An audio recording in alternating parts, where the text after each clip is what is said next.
My family called me trash and mocked my job. Now I'm rich and they beg for money after being broke. I am 32 male and honestly, I never thought I would be writing something like this for Reddit. My family, well, let's just say we have a history. I'm James, by the way, and this is about my family, specifically my parents and my sister Emily, who is 28 female. For as long as I can remember, it felt like I was living in Emily's shadow. She was the golden child, the one who could do no wrong, the star student, the athlete, the musician, you name it. Emily excelled at it. Me. Well, I was just James. The average one. The one who was just there. Our parents, Carol and Robert, they are both in their late 50s, early 60s, were always very successful in their careers. My dad was a lawyer and my mom was a high-ranking executive at some big company. They made good money, lived in a big house in a fancy neighborhood, and provided us with everything we needed and probably more. But emotionally, that's where things got a little complicated. They loved Emily, no doubt about it. They were so proud of her, constantly bragging about her achievements to anyone who would listen. And me? It wasn't that they didn't love me, I guess, but it was a different kind of love, a more tolerant love. Like they loved me because they had to, not because they actually liked me very much. From a young age, I was passionate about art. Drawing, painting, sculpting, anything creative, I loved it. But my parents, they saw it as a hobby, nothing more. They wanted me to be practical, to pursue a real career, like Emily, who was studying to be a doctor. Every time I talked about wanting to go to art school, they would roll their eyes and tell me to be realistic. They would say things like, "Art is fine as a pastime, James, but you can't make a living out of it." Or, "Don't be foolish, you need a stable job, something that pays the bills."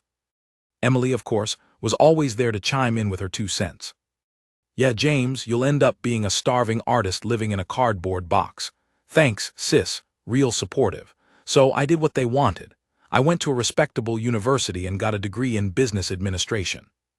Boring, right? Yeah, tell me about it. I hated every minute of it, but I did it to please them.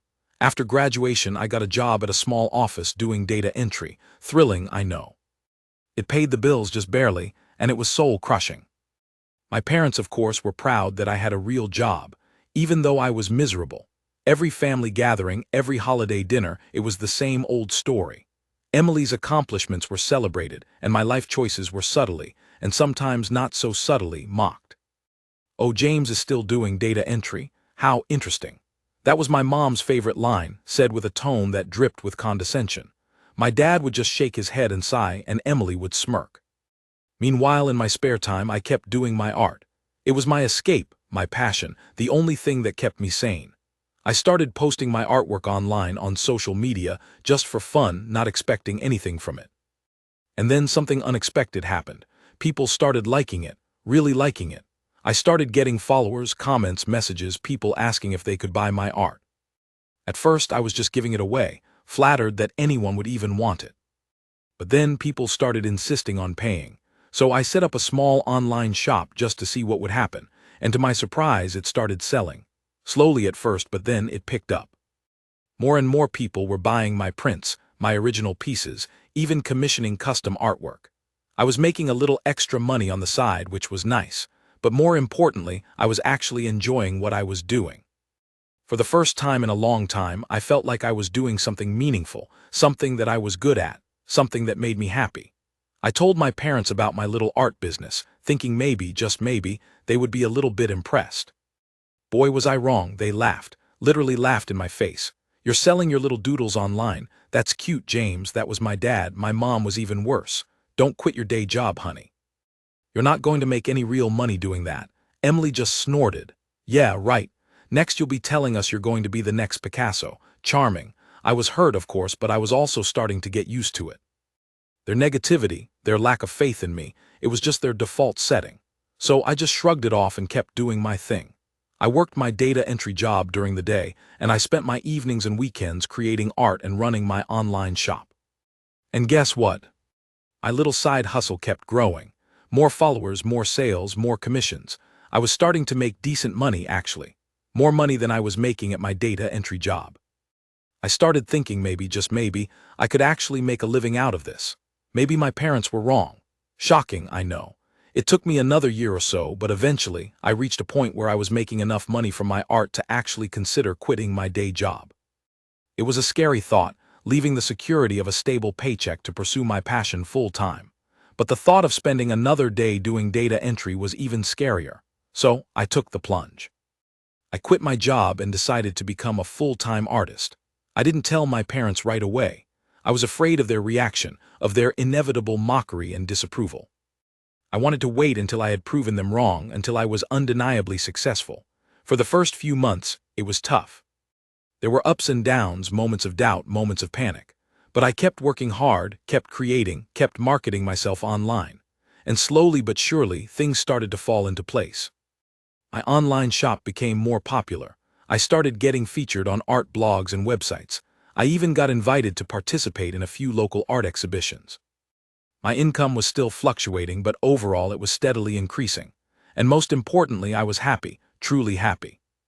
For the first time in my adult life, I felt like I was doing what I was meant to do. After about 6 months of being a full-time artist, I decided it was time to tell my parents. I invited them and Emily to dinner at a nice restaurant. I was nervous, but also excited. I wanted to share my success with them, to show them that I had made it despite their lack of belief in me. We sat down at the table, ordered drinks, and made small talk for a while. Then, I took a deep breath and told them. So I have something to tell you guys. I quit my job. My mom almost choked on her water. You what? You quit your job? Are you crazy? My dad frowned. James, what are you thinking? That was a perfectly good job. Stable, reliable. Emily just stared at me wide-eyed. Seriously, why would you do that? I explained to them that I was now a full-time artist, that my online business was doing really well, that I was actually making more money than I was at my old job. I showed them my website, my social media pages, articles about my exhibitions. I expected them to be surprised, maybe even a little bit impressed. But their reaction was underwhelming, to say the least. My mom scoffed. Online business? Art? James, that's not a real career, it's a fad. It won't last. My dad nodded in agreement. Carol is right, you need to be realistic. This is just a phase. You'll come crawling back to a real job soon enough. Emily, surprisingly, was a bit more nuanced. Okay, I guess it's kind of cool that you're making some money with your art. But it's still not stable, you know. What about benefits? Retirement? You're being irresponsible, James. I was deflated. Again.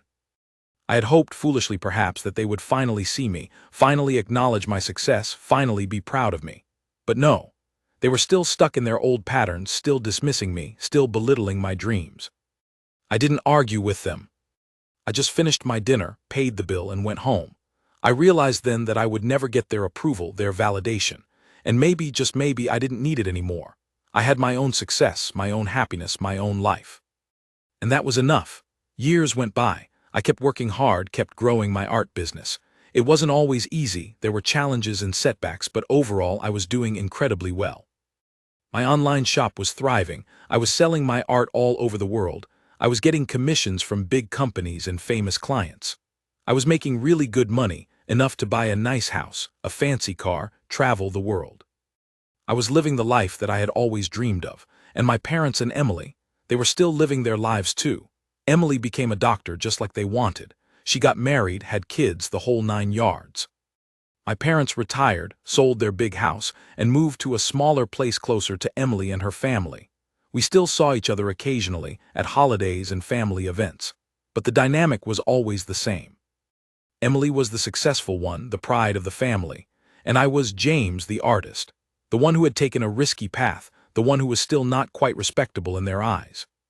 They never really acknowledged my success, never really understood what I had achieved. They would ask about my hobby occasionally, but it was always with a tone of condescension, like they were humoring a child. Then, last year, everything changed. I got a phone call from my mom. She sounded different. Anxious, almost frantic. James, we need to talk. Can you come over? I was a bit concerned, so I drove over to their house. When I got there, I found my parents and Emily sitting in the living room, looking pale and stressed. The atmosphere was heavy, something was clearly wrong. What's going on? I asked. My dad took a deep breath. James, we have some bad news. He proceeded to tell me that they had lost everything. It turned out they had made some bad investments, trusting the wrong people, and they had lost all their savings, their retirement funds, everything. Their house was mortgaged to the hilt, and they were facing foreclosure. Emily's husband had also lost his job recently, and they were struggling financially as well. They were broke. Completely and utterly broke. I was shocked. I mean, I knew my parents weren't financial geniuses, but I never imagined they could lose everything like this. They had always been so careful, so responsible with money. But apparently even the most careful people can make mistakes, and these mistakes had cost them dearly. As my dad was telling me all this, my mom started crying. Emily was silent, staring at the floor. The room was filled with despair and desperation. And then my mom looked at me, her eyes red and puffy, and said the words that I never expected to hear. "James, we need your help. My help. After years of belittling me, mocking me, dismissing me, now they needed my help." The irony was almost comical. I just stared at them, speechless for a moment. Then I finally managed to ask, "My help? What do you mean?" My dad cleared his throat. "Well, James, you've always been good with money, haven't you? And you've done so well with your art business. We were hoping maybe you could lend us some money just until we get back on our feet." Emily finally looked up, her eyes pleading. "Please, James, we're desperate. We don't know where else to turn." I could feel a mix of emotions swirling inside me. Shock, disbelief, anger, and yes, a little bit of satisfaction. Satisfaction that the people who had always looked down on me, who had never believed in me, were now begging for my help. Satisfaction that the failure son was now in a position to rescue the successful family. It was like something out of a movie, but it was real, and it was happening to me. I took a moment to compose myself, to think about what I wanted to do. Part of me wanted to say no, to tell them to go to hell, to suffer the consequences of their own actions, to experience what it felt like to be at the bottom, just like they had always expected me to be. Part of me wanted to revel in their misery, to finally get the revenge that I had never actively sought but had always secretly craved. But then, another part of me kicked in. The part of me that was still their son, their brother. The part of me that, despite everything, still cared about them, still felt a sense of family obligation. I looked at their faces, their desperate, pleading faces, and I saw not the arrogant, condescending parents and sister I had always known, but just broken people. People who were scared, vulnerable, and in need of help.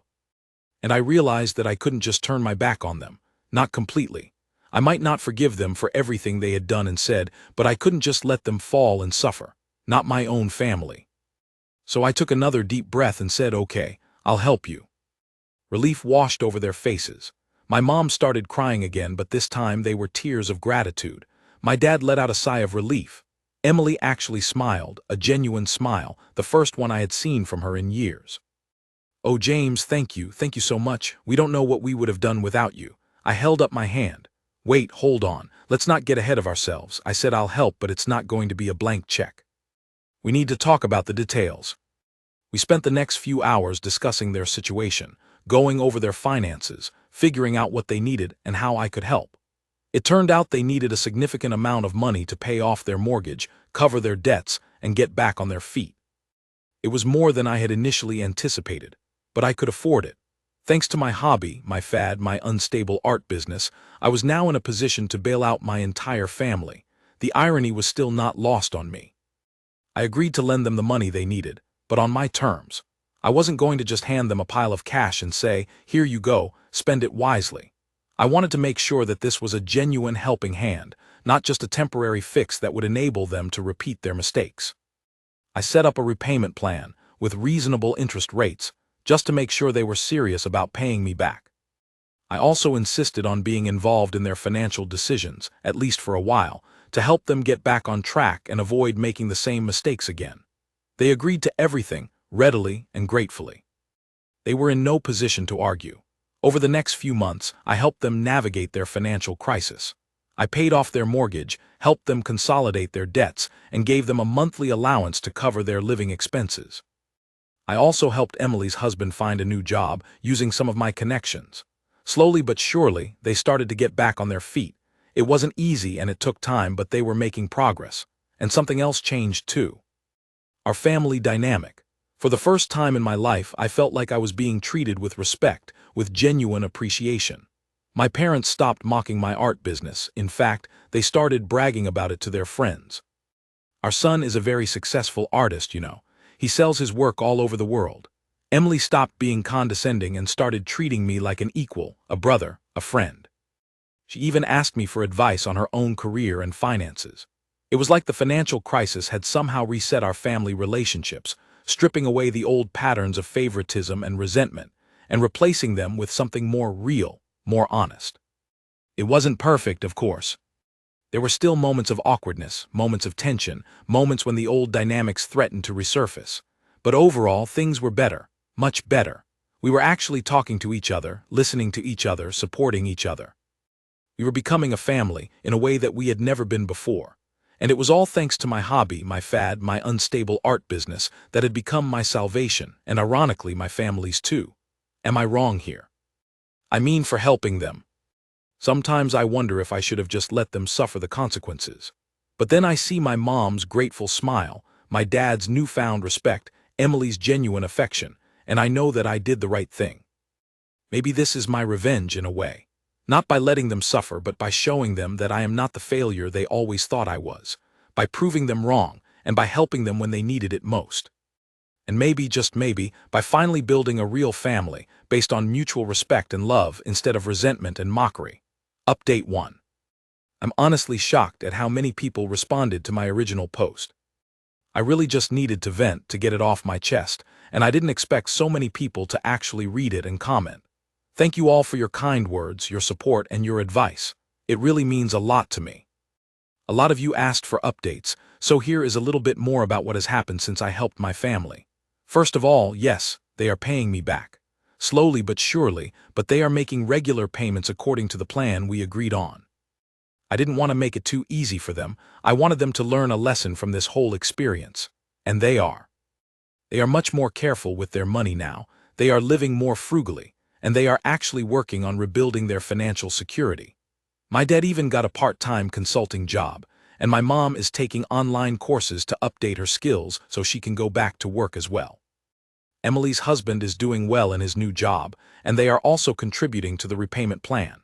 So, financially, things are definitely improving for them.